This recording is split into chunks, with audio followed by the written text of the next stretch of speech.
Hello, everyone, and welcome to another installation of Craft Chat. My name is Titi Ngwenya. I'm Director of Communications at Fuller Craft Museum, and we're delighted today to have a guest artist, Stephanie Cole, who will speak with us today about her exhibition, Stephanie Cole, Secular Cathedral. If you haven't heard, Fuller Craft is reopening to the public. Beginning on August 1st, we will have a members preview day this Saturday. So if you're a member, please come and join us. We're open from 10 to 5. And then for all the general public, we will be open on Thursday, August 6th. So come join us, 10 to 5, Thursday, August 6th. And we have an amazing array of exhibitions. There are about 7 exhibitions that are open right now, including our very newest exhibition, Shelter Place Social Distance. And it's contemporary dialogues from the permanent collection. So it's fascinating. Please come and join us. Let's see. A couple of directions for folks. During our program, we are taking questions, but we will be taking questions using the chat feature. So if you have a question, there's a button, a chat button at the bottom of your screen, and there's a chat box on the side of your screen. Please feel free to enter your question there, and we will have a Q&A section during which we will answer as many questions as possible. We do have another craft chat coming up on August 12th, and that will be with Laura Petrovich-Cheney. And lastly, if you enjoy our Craft Chat programming, if you would like to support Fuller Craft Museum, please consider making a donation in any amount to the museum. You can visit our website at fullercraft.org/give, or you can look at the chat box. There is a link to our Donate Now page. You can click on that link and make a donation, and we would greatly appreciate that. Now, I would love to introduce you to our Chief Curator of Exhibitions and Collections, Beth McLaughlin. Hello, everyone, and I'm so thrilled to see everybody here to join us for the Craft Chat with Stephanie Cole. I started working with Stephanie on her exhibition, Secular Cathedral, back, oh gosh, I think it was in the fall of 2018. And I first found out about Stephanie because I got this very interesting email that came across my desk from a family friend of the Coles. And she explained in the email that Stephanie was an artist working in Rockport. She had worked for nearly 50 years without any public exposure to her work, and that she wanted to share the information with me. And I just wanted to share a little bit of that video because truly it is so compelling. And once I saw it, I immediately thought, wow, this is something very extraordinary that she's been working on. And I need to get up to the studio to meet Stephanie and to see her studio and to really experience all the incredible sculpture that she's been making for all these years. So I asked Titi if she wouldn't mind sharing the video, and we'll just watch a little bit of this just to start us off.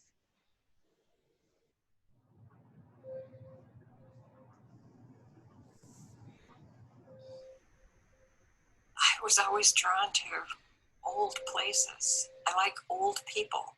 I like old things.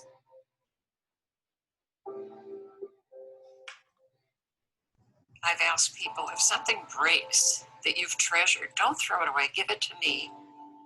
And I remember that that's a special thing, and I will use it. It all comes together. It's all about light and dark and color. The important pieces of art are always therapy. They're catharsis. There's something that you're not going to write about if words are not your first language.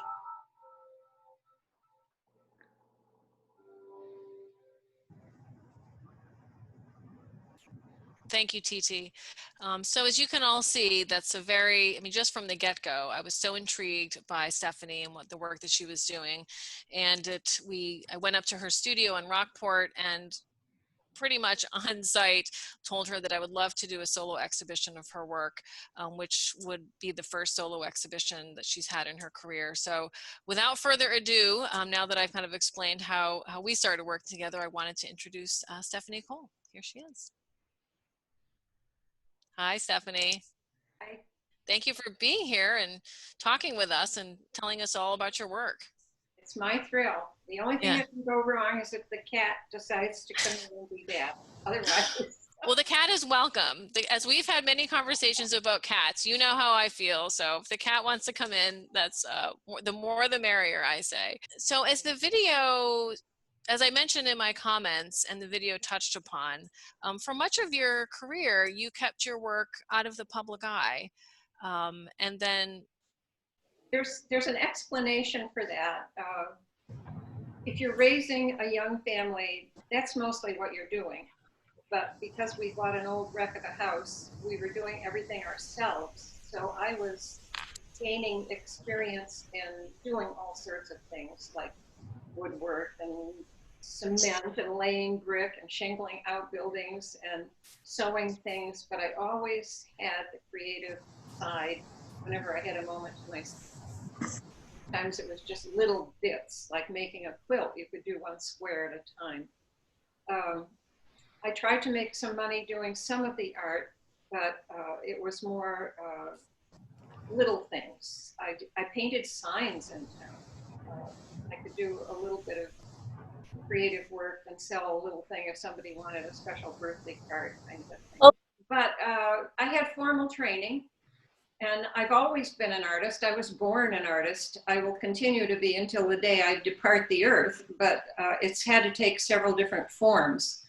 And when you're young and you have to provide for your family, it was never done just for me. And at some point I figured, and it was somewhere in the mid-1980s, and already our kids were well established.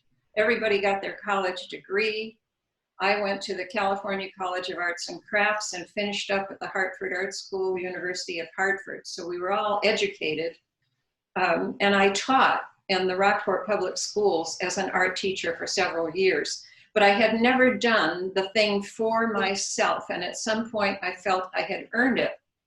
But I wanted it to be for me, not for sale, just to see what would happen. I wanted to discover what would happen. So this is how that came to be about. And we had an outbuilding, turned it into my studio. But before that, I was working in the kitchen, wherever I could. And anything I made got stored in the attic or down in the coal cellar or whatever. And when I finally got my studio, I was age 60 plus. wow. And finally, the things came out from hiding. And it was the most exciting moment I can think of. And it sort of became the secular cathedral because it was very much a trip within myself, which is what religion is to most people, a trip within yourself. And it was, at some point, I had produced enough that I felt it could be seen. And I was delighted to have Beth come and see it. Yeah, that was one of my questions, was why now? Why after all of this time? And I know that you had mentioned that your family encouraged you to have a website produced and to produce some video content to share. And was it that you were just felt that you had a large enough body of work that you were ready to present it? Yes, and my daughters were kind of boiling over with, when are you going to do this? And because Paula is in the music business, she knew this wonderful group, Upper Hound Pictures, who had done some work for her. And I hired them to come and look at my work. And they were excited enough about it that they did the documentary. I had not intended that, but it's wonderful because it has my husband, and it has both daughters, and it has both granddaughters in it. So it really is a full view of family and their outlook on what I do. And they created the website, and the website helped me get out to other people, but it was largely because of daughters Irene and Paula that it got out there. Well, Copperhound did a great job, the video producers, but it truly was the work itself and the spirit and ethos and the craftsmanship that brought me to see you. And I wanted to just share some images of your studio and then one installation photo from the show so people can see what we're talking about. We're not in the studio because we would be cooking. It would be very hot out there. Oh, that's a wonderful picture. Yeah. Okay.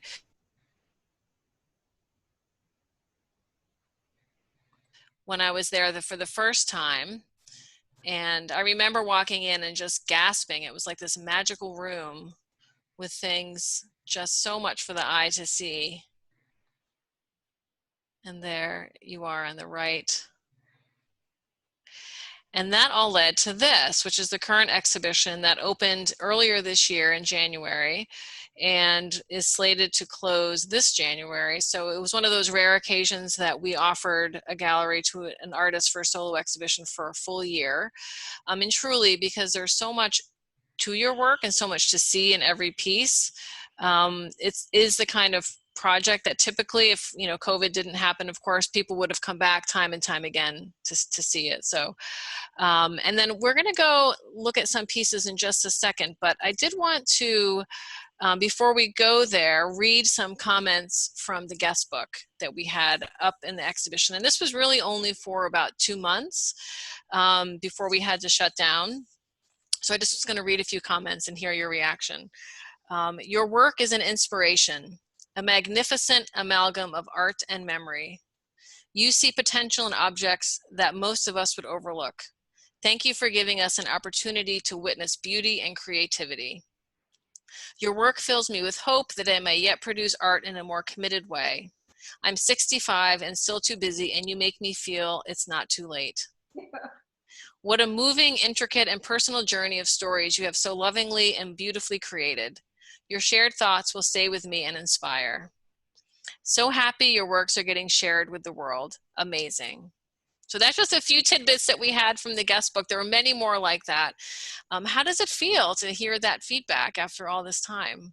It makes me feel very gratified, and I know that most of my audience, my appreciative audience, is women, and in a way I don't want to say that because I don't want to exclude men, but I am a woman and I express that, and a lot of my pattern in life follows the patterns that women have traveled. And I'm delighted to share that. And if it gives people hope or inspiration, I'm thrilled by that. Yeah. Well, I wanted to back up a little bit from present day to when you were a younger artist and you started out working primarily in painting. Is that correct? Yes, and it was watercolor. I tried oil, but I didn't feel, I liked the light. And I've done windows, and that's also using light. But when you do watercolor, and I did not use opaque watercolor, I would let the paper come through, and that was the light. So I did transparent watercolor. And the first show I ever had was a one-woman show at the Winfiske Gallery at Salem State College. I took a watercolor course, and the teacher was so appreciative of my work that he asked me to have a one-woman show of my watercolors. But beyond that, as I have said many times, painting just did not do it for me. Yeah, and why is that?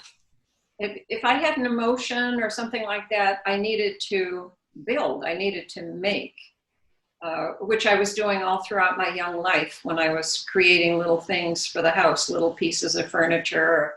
I always seemed to make things. And in particular, when my husband went to Cornell University to work on his doctorate, we were in a trailer, and I had 2 little children. And rather than go crazy, I got some scrap wood, and I started to make one room at a time, what turned into a dollhouse. And the dollhouse was an antique. I made it look like an antique. That's where I've always wanted to be, and we are now in an antique house. But that saved me. That was catharsis. That was therapy. And that really told me something. I didn't do a watercolor to get myself out of that situation. I built something. Yeah. Well, and it's interesting that your painting background is in watercolor, because particularly, more transparent, only because your work is so dense. So it's interesting to see the transition from watercolor technique to these dense assemblages that you create. And you do work in many different materials, not just mosaics and assemblage, but also wood and fiber. What is it that appeals to you in really dabbling in many different media? I never really know. To give you a couple of examples, one window came about because my husband was working on a door and needed a knob. And I knew I assemble things. I have collections all over the place. It's like having enough paints that when you paint, you have a whole range of colors. So I gather materials. So I went out to look in the box that had all kinds of hardware in it. And here were these fabulous opalescent glass knobs. And it became a window. I mean, that's kind of the way things happen.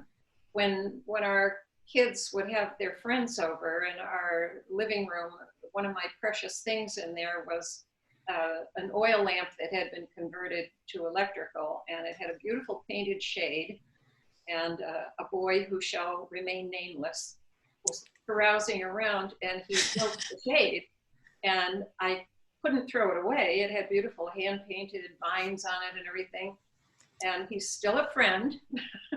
He's after people more than objects, but I held on to that, and that ended up in a window.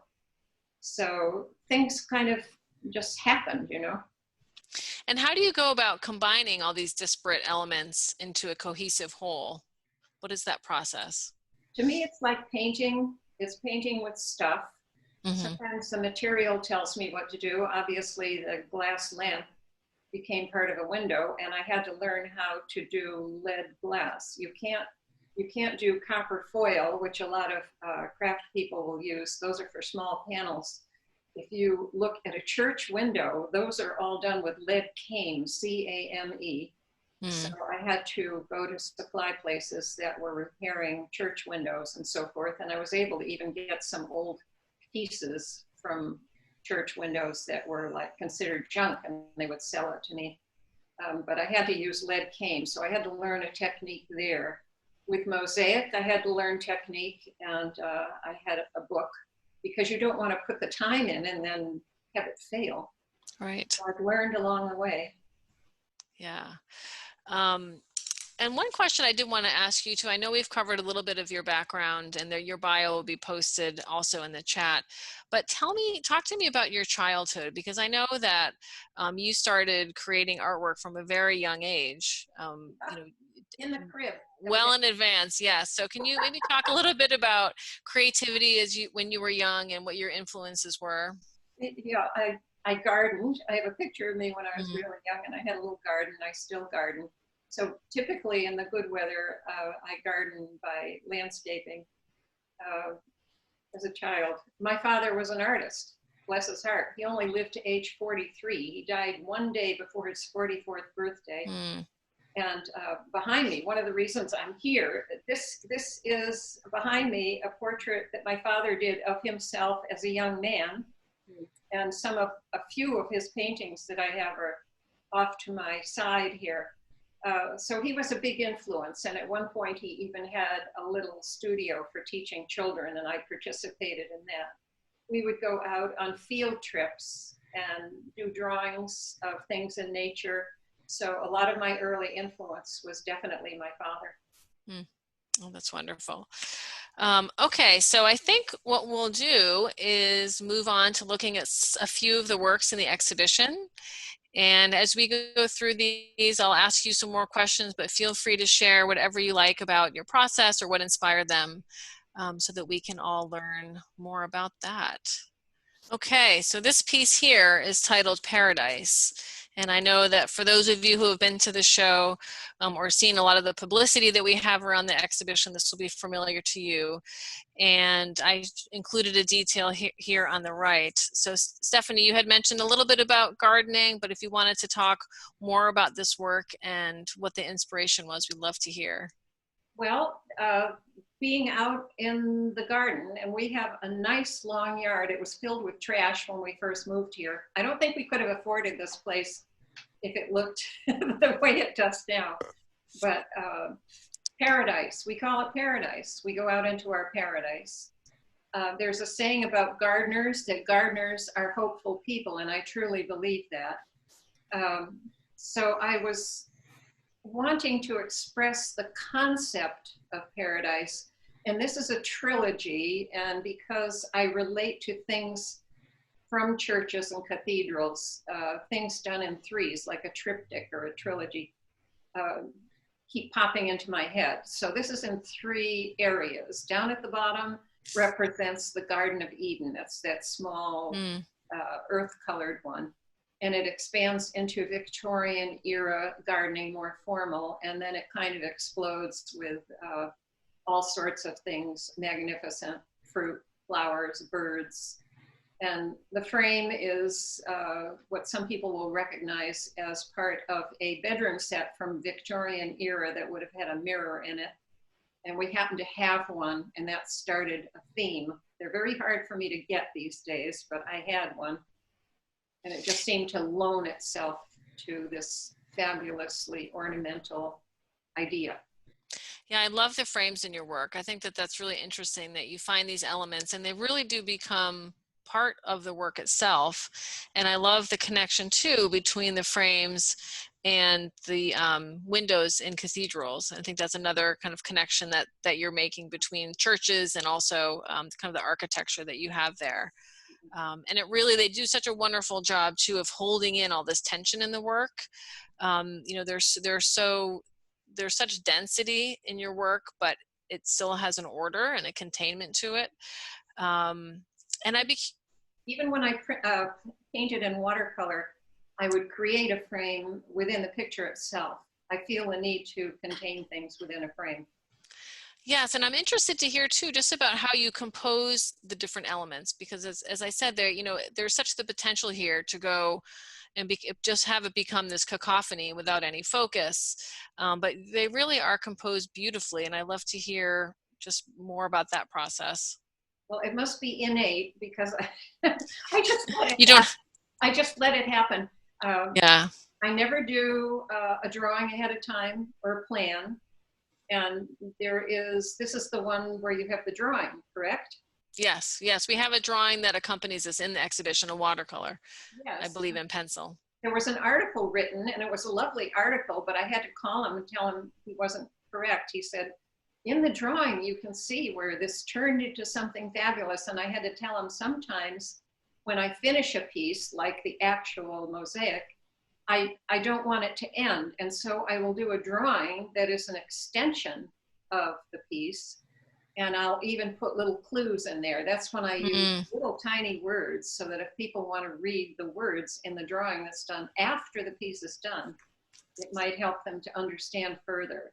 But I do not do preparatory. I really let it happen. Okay. So then this next piece is called Grief Piece, and I'm sure everyone would love to hear the story behind this. Well, I'll try not to get too deep, or I may cry. You don't want me to cry. But this was Hazel.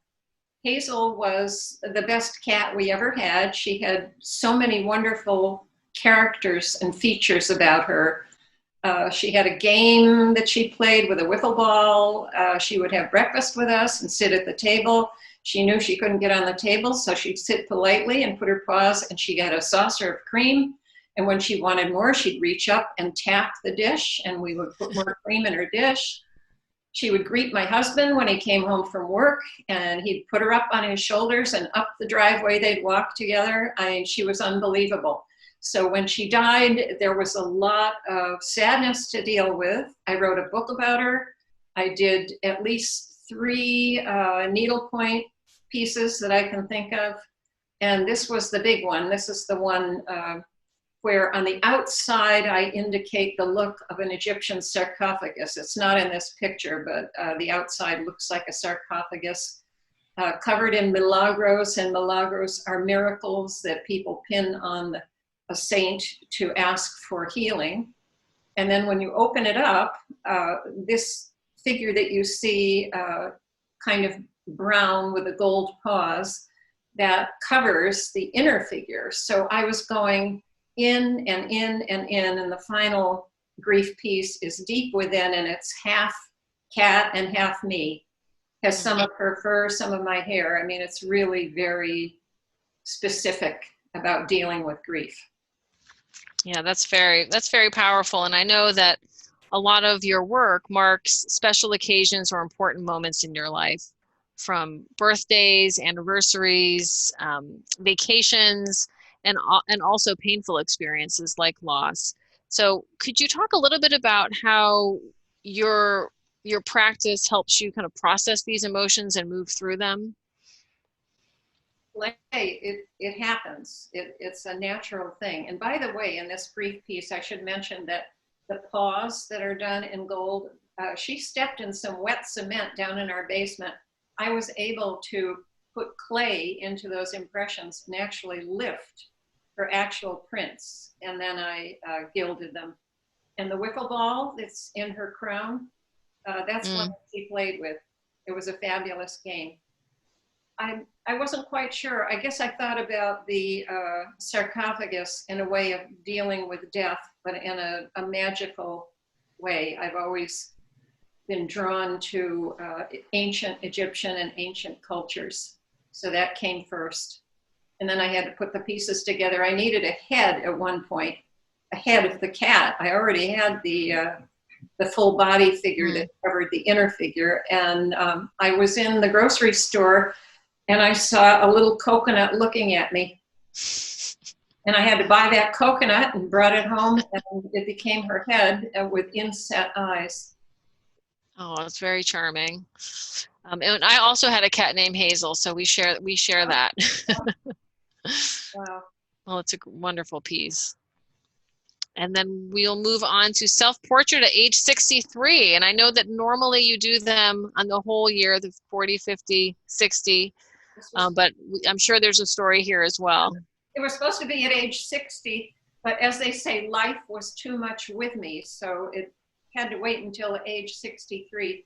I call it also domestic goddess. And this one is purely happy, but it was so happy. And a lot of the things that I deal with are more in depth. Happy seems to be more surface. And so the figure that's in the hands, I call that my grip on reality. I was at that time, in order to try to support my ever decreasing spine, I was wearing this tremendous back brace made of metal and leather, and it created quite an image of myself. And I asked my husband to take a photo of me in that back brace. And then I carved in wood what I thought I looked like. So despite this smiling, wonderful figure with all of the accoutrements around it, so joyful, is my grip on reality. That's what I actually looked like to myself. And then what is it about the birthdays? Is there something, I mean, will you continue to do them? I think, yes. I think you're a few years away from the next one. Yes, I'm thinking, what in the world am I going to do at age 80? And it will depend a lot on how much my body will stand, how big the piece will be. Maybe it'll be a miniature. I don't know. I don't know. The last piece I did that you're going to introduce was very difficult to do. So I'll have to be paying attention to things like pain. Right. Okay, and then we have the stained glass windows, which are a big part of the exhibition, and also a really lovely reference to the cathedral theme of the show. And I'm going to mention right away, my poor husband, he's a wonderful woodworker. He has, among other things, made his own guitar from scratch, pieces of wood, not a kit. And he decided to make it all out of American wood, nothing from a rainforest. But he has made my frames. And here you see two that have inset titles, which I've carved. That makes it even more difficult for him.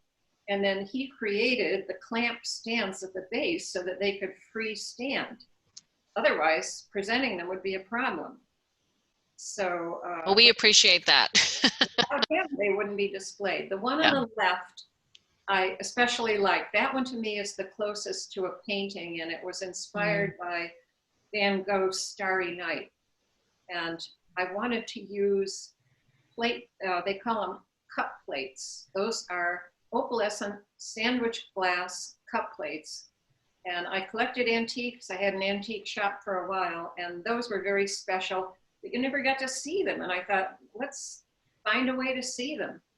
So that's how cup plate, sky, and landscape came to be. And I think it's probably my favorite because it's so much like a painting. It's the one beautiful. on the right is called Loaned for Amusement Only, and a royal reliquary. Loaned for amusement only. And the loan for amusement only is a token that's in there. When you look closely, it actually says right on it, loaned for amusement only. That just gives it a kind of a light side. And the royal refers to the fact that there's purple in there, and it's very difficult to find really nice purple glass, especially on the beach. So any amount that I had, I incorporated into that. And the reliquary part, I included some fingernails and some hair so that it's a reliquary of myself in there. That's wonderful. And I love too what you mentioned about the cup plates and that they were always in a drawer, and you felt like it was important to get them out so people could see them. And I think in all of your work, what really shines through is this love of objects and love of these things that we have in our homes and we have around us that support us and sustain us and that we might overlook most of the time. So I think that's a really beautiful element of your work, is that you do elevate them and present them in a really lovely way. Thank you. I should give credit to, there's a historic house called Beauport over on Eastern Point in Gloucester. And the designer, I'm trying to think of his name, he had rooms that he created. In one of the rooms, he had a glass case, and he had incorporated some clear glass, small cup plates. So seeing that, and the Winchester House out in California, things like that, when you go out and you see things, you build into your repertoire in your head. Do you have people that give you things too? Like, tell us how you source all of your bits and pieces. Mostly from myself, but now especially having heard that intro, I say it's something. Oh, don't throw it away, give it to me. Well, I have so much at this point, I don't encourage that anymore. But things have been created as a result. I have a piece, not a big piece, called Spirit Lamp. And it is composed of a lot of pieces that someone gave me. And I asked her the story behind it.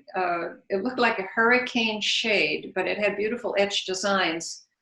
And it had belonged to her sister who had died, and it broke when she moved. And it made her feel terrible. And she felt that by giving it to me, perhaps something would come of it. And I actually reconstructed as best I could that glass shade and made an enclosure for it.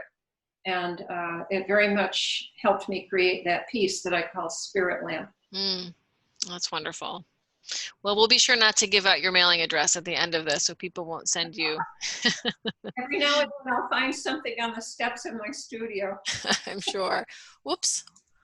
Okay, and then this is your latest piece called Corona. So let's tell us about this work. Well, I'm sure everybody knows what is referenced here. Corona is, I don't really drink much at all anymore, but when I did, I loved Corona beer. And I thought, in this pandemic, I just wanted to find out, I'm pretty sure I know what Corona means, but I would look up on the internet and see what is Corona, and it's crown.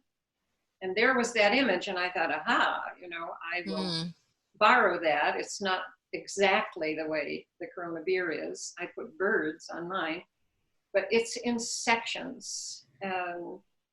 If obviously the title is one section, the next part down that has the ornate framed in area is the actual virus itself.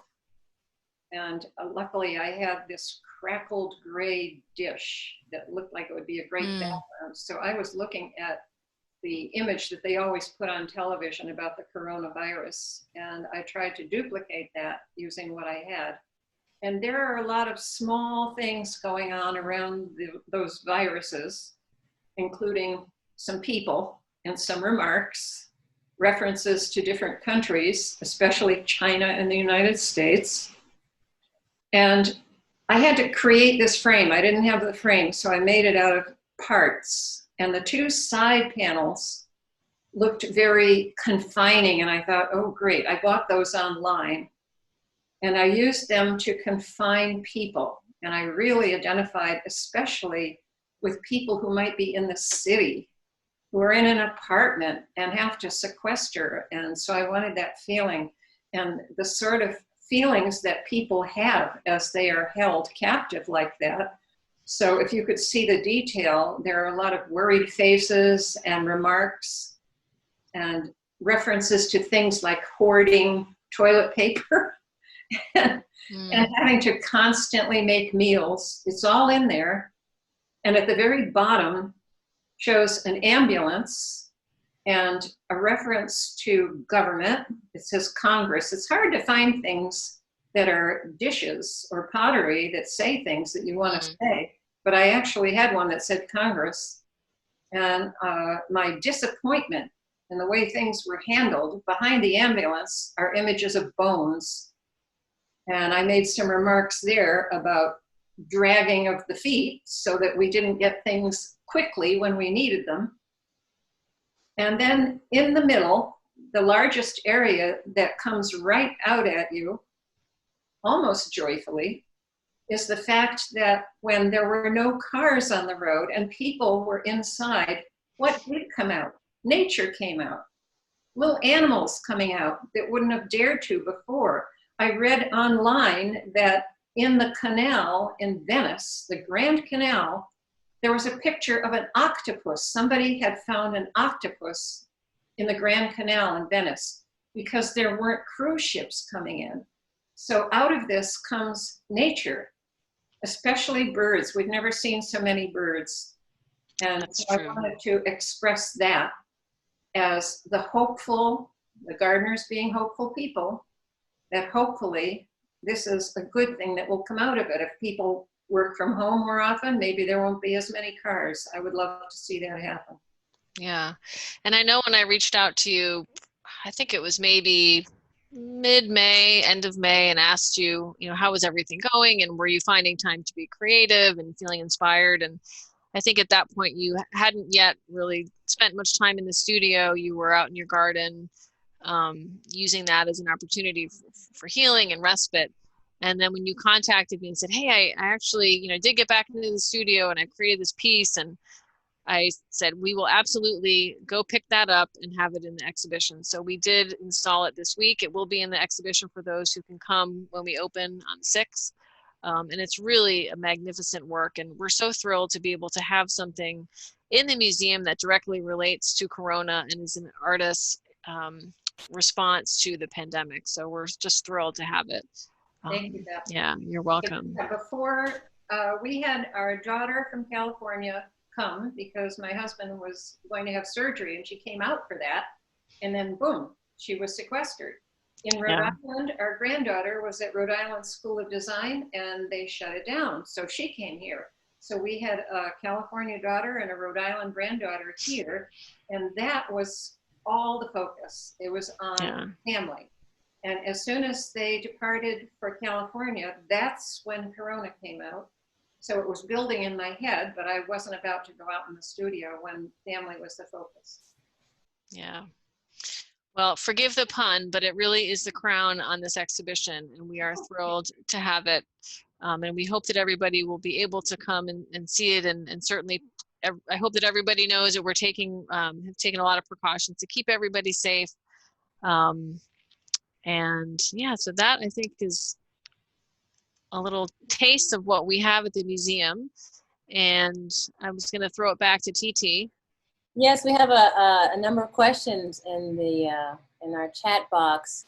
So Stephanie, well, this is for Beth and Stephanie. Are any of the artists' watercolors included in the exhibition at Fuller? No. No, I would bring a couple in if you wanted them, but there is the drawing of Paradise, but it's not a watercolor. I could contribute a couple if somebody wanted them, but no, they're not in there. Mm-hmm. We may have to do a whole new exhibition. Right. There's another question. There's a picture in the beginning, a circle sun with hands reaching out from the circumference. Can we see this again, and can Stephanie talk about it? Sure. You know the piece, Stephanie, was it in your studio? Yes. Okay, let me pull that back up. A lot of people love that, and I'll explain the problem. That is the halo. A lot of my figures have halos of one sort or another. And the halo belongs to something called Madonna. And it is, when she finds it, it's a tall wooden figure. I have bear with me. Portrait in the museum that is a self-portrait. It's of that type. And Beth actually wanted to include Madonna, but it had to go, there it is. It had to go with the figure. So Beth was hoping to get the figure Madonna. Madonna is the one that has the punching bag for a head. And above it is the halo. And the halo, this was all about me as a woman being not taken seriously. So there's a lot going on in there. And so with the halo, I was honoring hands doing things, a lot of things that women do. There are hands that have like a darning ball or a darning egg. They're sewing. I have a couple of hands that have drumsticks in them, so producing music. And up at the top are two hands, and each one has a clothespin. And there's actually a clothesline that goes with this piece, so it would need a lot of space, and the gallery did not even have the height to have both the Madonna and the halo. But it is pretty interesting all by itself. Yeah. So someday there'll be. Stephanie, do you want to talk about any of the work surrounding where you're sitting right now? Let's see, well, favorite pants, this fellow right over here. I wear clothes out. I mean, for this, I put on special, clean, nice clothes. I put makeup on my face. I put on some jewelry. That's my least favorite thing to do. I wear things that are comfortable. When you're 6'1" and you're a teenager, there are no clothes that you like or that fit you. And I have finally come to the point where if it isn't comfortable, I don't want it. Well, these pants were Lee jeans, and they came in that light color, and at some point, they didn't make them anymore. And when I'm done with clothes, you can't even give them to the Salvation Army. They're so worn out. And so I turned it into a figure. And I even gave it an honorary medal. You can see it on the chest. So I was just honoring. I have a couple other pieces like that, but favorite pants is one of the most dramatic, so I brought it in. There's a lot of humor in my art. Even if it's a serious matter, there's something humorous in there. Yeah. And then there's my father's art. And this one, I can pick it up and bring it over. I've been trying to work smaller. This one, I had been given a doll body, which included the head. And in the top of the head was a pretty good sized hole. And I thought, wow, I need to put hair in there. Can you see the hair? The hair is braided and it goes all over the place. And when you talk about wild hair, it makes you think of an emotion. And the title of this one is Let Me Speak. And you can imagine women in a position where maybe they're being dominated by a superior who is probably more likely a man. So it relates to some of that. Let me speak. There is the image of the symbol for woman in the base. And I don't know, sometimes I just start playing with things. That's great. The ornamental part of it. There are buttons, there's mica, there are little hands.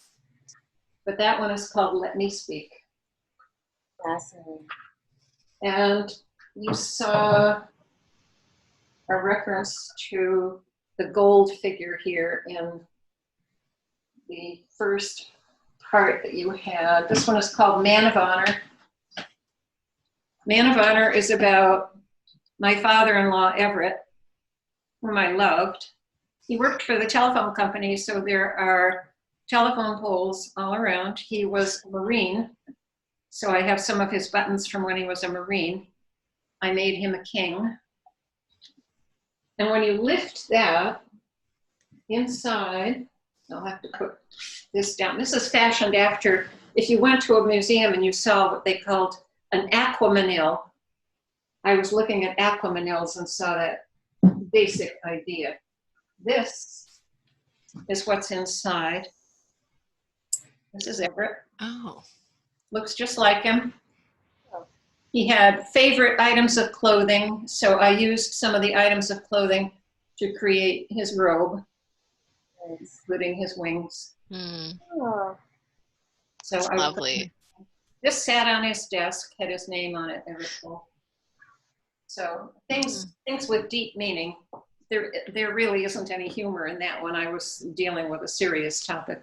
Mm. And then in the back, that looks like an oar.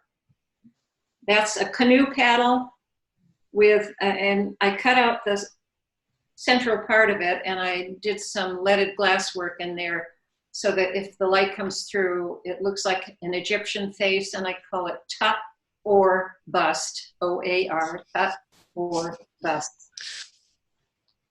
That's great. wow, that's amazing. How long does it take you to complete a piece, or do you work on them, two at a time?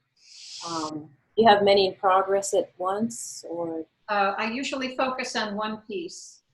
The longest that any took me was the rock concert window, which is out in the studio. It's not the kind of thing you can pick it up and bring it to display it somewhere. But on my website, I had Copperhound add it to my gallery. So if you went to gallery on my website and called it up, you would see the window, you would hear the music that inspired it, but it took me a year to do that. There's a very specific question about what kind of glue do you use for attaching things? It depends on the material. If it's wood, I use tight bond wood glue, which is extremely strong. If it's something that is of an odd material and I need it to glue quickly, I'll use 5-minute epoxy. And to do mosaics, you're using latex mastic. So, as I say, it depends on what you're attaching. Okay, and are you doing? It's its own thing. You have to solder the lead. Okay, are you doing any metalsmithing or enameling? Not enameling. When I was in high school, I did some enameling, and I think when I do some filling in of colors, it's kind of relating back to that. But we had a special kiln for that. And you have to work small with that, and I like to be a little freer. And if you remember, there was a face that was pretty big, and it was brass, and I had done a face on it. That was metal work, so that with that I would have to solder pieces and hammer out things, but not very often. And I know you have this wonderful piece, Corona, but there is also a question, how is the pandemic affecting your creative work? As I say, when family was here, that was it. That was the focus, family. But obviously things were building in my head because that's what filled the news. And I particularly wasn't feeling sorry for myself. I was feeling sorry for young families stuck in small quarters. And I was feeling that more than anything. And so I think that's why it needed to be done. And also the disgust I've had with government, and one person in particular. That person is depicted in Corona. And what am I going to do? Well, I can vote, but I needed to get it out somehow, and it's in that piece. When you start looking, you'll find it.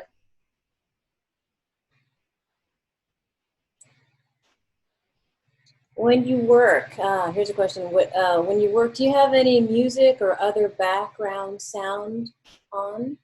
Well, it's kind of odd to say this because my daughter is a professional musician, but normally, no, it has to be absolutely quiet. But if you go and look at Rock Concert in the gallery, that was a direct influence of going to Europe to see Paula appear in Peter Gabriel's tour in Europe. We had never been to Europe, my husband and I. We didn't have the time to do it. We didn't have the money to do it, but Paula's manager said, I don't care, you go. This is really something. And it blew me away. That's why the Window Rock Concert happened. And as I was doing that, I played the tape of that concert constantly while I worked on it. That's what created it in my head. And so I listened to it all the time. We have another couple of questions about catalog. Do you have a catalog? And also, do you still own all your pieces, or have you let some go now? Well, I say I do not sell my work, and it's a little bit of a lie. There's one family friend that really kept asking and asking, and I did sell one small piece to one person. But I have not let commercialism come in at all. I have told certain family members, and I wrote it all down, and it's in my file cabinet. I've given one important piece to each family member, each daughter, each granddaughter. Other than that, I own it all. And the catalog, my very first catalog was the Fuller catalog of the show. Hooray! I love it. It's beautiful. It's beautiful. So that can be bought through the Fuller gift shop. But it's not listing things for sale. No. When you were first aware, or when were you first aware of your need to express the particular artist you are? As a young woman, how did you feel about expressing that voice compared to how you feel about saying / doing what your artistic instincts tell you must be done? Well, it's always been with me. It's just been a need, had to find its way out somehow. It had to be practical as we were creating this home that we live in, from an old wreck of a house dating back to the American Revolution to the beautiful place it is now, including the yard. So it was always creating. But as I said, my watercolor show was 1980. And right after that, I really started to begin focusing on the making of things. And it's just been part of my life ever since. And like I say, both my husband and I and our daughters worked very hard, and I felt I had earned it. So it wasn't for sale, it was for me. And it's been ongoing ever since. I think I'll end with this one comment. Everything about your work and your personal story is so inspiring to me. I hope to see your exhibition this year. Oh, I hope you do, yes. So this has been wonderful. Thank you so much for joining us. We're so happy to have you here with us for a chat, and I want to invite everyone again to come and see her beautiful work in our exhibition this Saturday, August 1st. Members, come on out and check out this wonderful exhibition. Titi, will people be able to come and sign up for a membership that day if they're interested? Absolutely. Yeah. Yes, absolutely. Yeah. And if you have any other further questions about membership, feel free to email me at communications@fullercraft.org or visit our website. Thanks again to everyone who's come. Thank you, Stephanie Cole, for joining us. It's been a real pleasure. Thank you, Stephanie. Thanks, everybody, for coming. All right. Thank you. Bye.